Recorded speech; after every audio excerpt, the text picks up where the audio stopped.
Hello again. I wanted to make a follow-up video to the one I made yesterday about how you need to become the best at your art, at your craft, in order to become successful in today's world, in the age of AI, internet, CGI, all this money that's backing companies like Disney and so on and so forth. You need to become the best at your craft, at your art.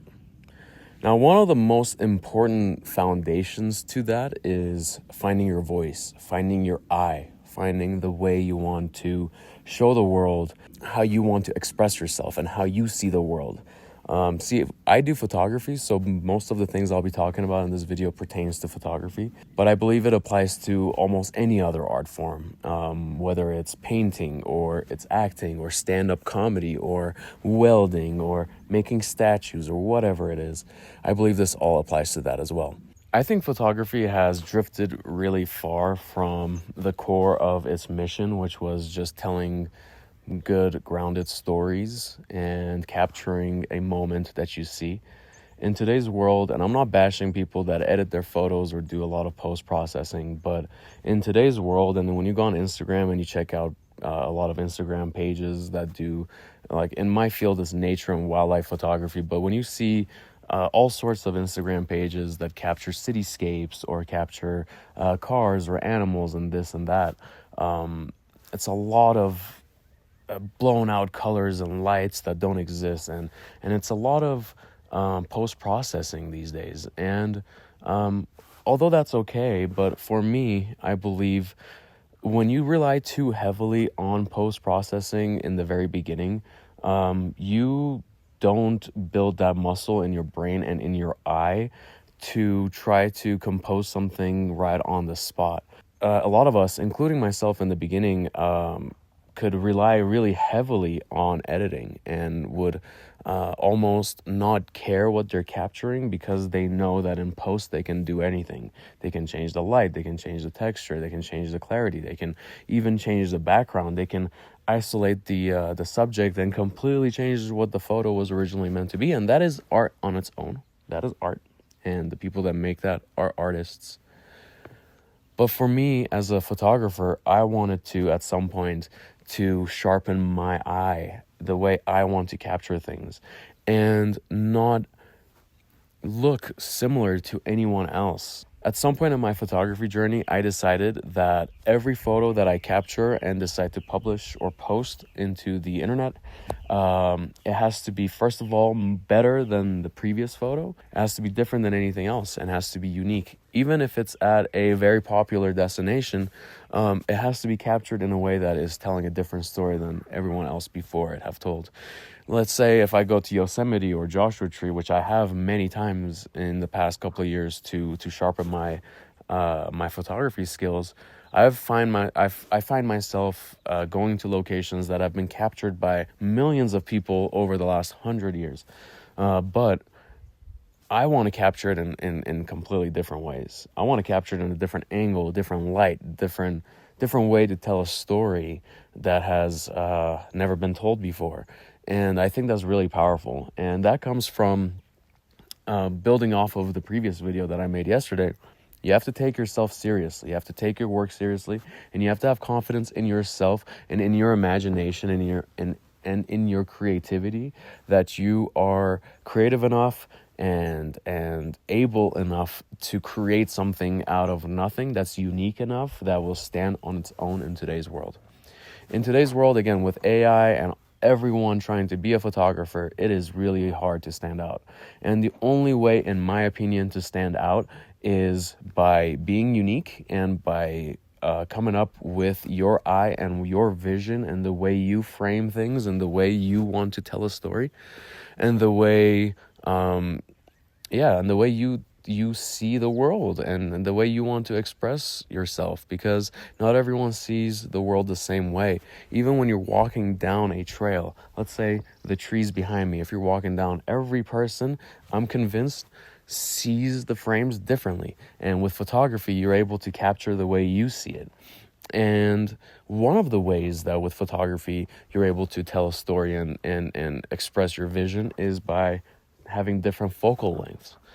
In a previous video, I talked about how having an iPhone with multiple cameras, or any smartphone these days with multiple cameras in the beginning, is one of the greatest tools to be able to find that eye, find your vision and your style and your swagger. I think it's a great tool because most of these phones have 3 physical lenses, but they have like 5 or 7 different focal lengths. And with that, you can practice what you like. And by doing that, you're able to find your style, and you can repeatedly practice that style. And then if you like that, you'll keep building on that. And let's see what kind of a bird that is. Some sort of a jay. I'm not sure. By repeatedly practicing that focal length or that style, you can find your voice, and then by doing that, you can also find what kind of photography you like. If you don't find your voice or your style, it's really hard to find your niche. And again, building on this topic, you have to find your niche. You have to be unique. You have to be the best. You have to find your niche to be able to be the best at that, because you have to become obsessed with it, and you have to keep hacking away at it in order to become the best. Becoming the best at your creative field is extremely difficult, and the only way to do it is if you work at it every day. There is no shortcut. There is no cheating your way. There's no way of convincing people that your art is better than someone else's unless it hits an emotional something inside of the viewer. And that the only way to do that is by being unique, by creating incredible work that no one has ever seen in the past, creating something with your brain and your tools and your eyes and your camera and everything, and the canvas that you have, that you pick, whatever you pick, whether it's nature photography or if you're in cityscapes or if you like fashion or whatever it is, you have to find your style so that you can be so you can make an impact. If you want to make an impact, if you want to be average, if you want to just be a photographer that gets a paycheck, that's okay. That is totally respectful, but that is not what this channel is about, and that's not what I am on the journey of becoming. I'm trying to do the impossible. I'm honestly trying to become the next National Geographic. I want to be the next big publisher, editor. I want to be the next person that finds other photographers. And that sounds grandiose. That sounds insane, and you might just log off right now. But that's the craziness that you have to have in order to become the best in your art field, in my opinion. I'm just convinced. I'm not there yet. I haven't done it, and I'm not even close to doing it. But I'm convinced that that's the formula. After studying so many artists in the past, after studying so many athletes and business gurus and people that have been unbelievably successful in a way where before they reached that, it seemed impossible for any human to achieve that, especially in their time. They believed in themselves. They worked really hard. They pushed themselves during times where no one else was awake. They were pushing themselves when everyone else was laughing and partying. They were sweating and crying. They were seriously trying to achieve something that seemed impossible to themselves too. But that's what pushed them, because achieving the impossible is what is exciting for an artist that wants to create a lasting impact in this world. These are all my opinions. And again, I'm a nobody. I haven't done it yet. I don't have the formula for anything. But I'm just convinced, and that's what I'm living. I'm doing this myself, and I'm documenting it, and I'm talking about it. And so that in the next couple of years, when it does finally happen, I can sit back and watch this and be like, hey, it was nice to believe in yourself. It was nice to take yourself seriously. It was nice to push yourself and not be happy with yourself in a way where you know you can do better, where you know you can achieve greatness, but you're not there yet. And the only way to do that is by waking up early every day and putting the hours, putting the time, and planning and thinking and spending the time and the money and the energy that you have to spend doing all that to do the impossible. And because of that, I am out here in the alpine forest, high desert type vibe in New Mexico.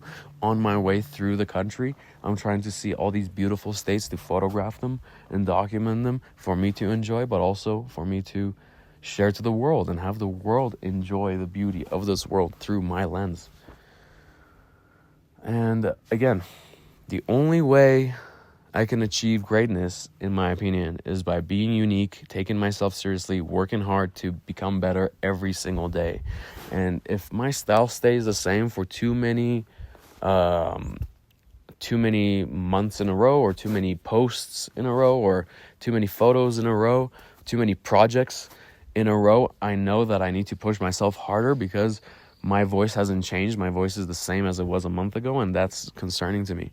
Because I'm very early in my journey. I think my voice, and all of our voices, when we're early on in the journey, it has to be exponential. You can't just be going like this, because, well, maybe it is okay to go like that. I don't want to discourage anyone if it's taken a long time. For me, it's taken 5 years, but 5 years for me is not that long.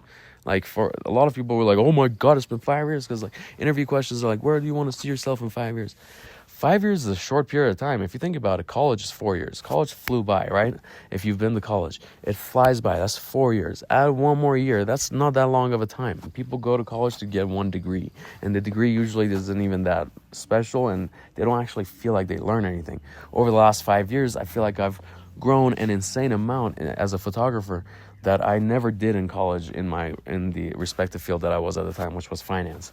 And it's going to keep building on that, because I keep wanting to push myself, because I have this belief that in order to become successful, and in order to have an impact on this world and on the viewers in 2025 and beyond in the creative fields, you have to be the best, because you're competing against AI, you're competing against the greatest photographers with the greatest gear, you're competing with CGI, you're competing with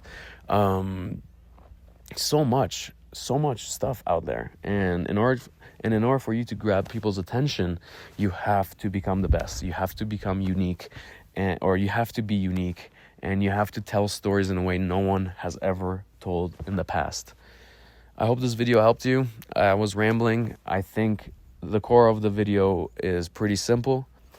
Just try to find your voice, your vision, the way you want to capture the world. And then try to build on that day in and day out, and just focus on that. Focus on the foundations. Try to build the foundation as strong as possible, so that you can build the building as tall as you want, so that there's no limit. If your foundation is limited, you can't go that much higher, because you will crumble, you will burn out, it won't work out. People will find out that you were half-assing it and bullshitting. You can't bullshit in the world of the arts. If you want to become the best, you cannot bullshit your way in it. You cannot half-ass. You can fake it till you make it. You can have confidence and feel like I tell people I'm a nature and wildlife photographer, which I am, but I've never really made a sustainable living off of it. So it depends on how you see success and how you see your life. But I see myself as a nature and wildlife photographer, and I want to become the best nature and wildlife photographer of our time. I want to. That's my goal in my lifetime, to become the best. That's subjective, but I want to become the best, and we'll know what that's like at the time if it happens. But that's what I'm striving for. I want to be the best. Anyway, thanks for stopping by. I'll catch you guys in the next video.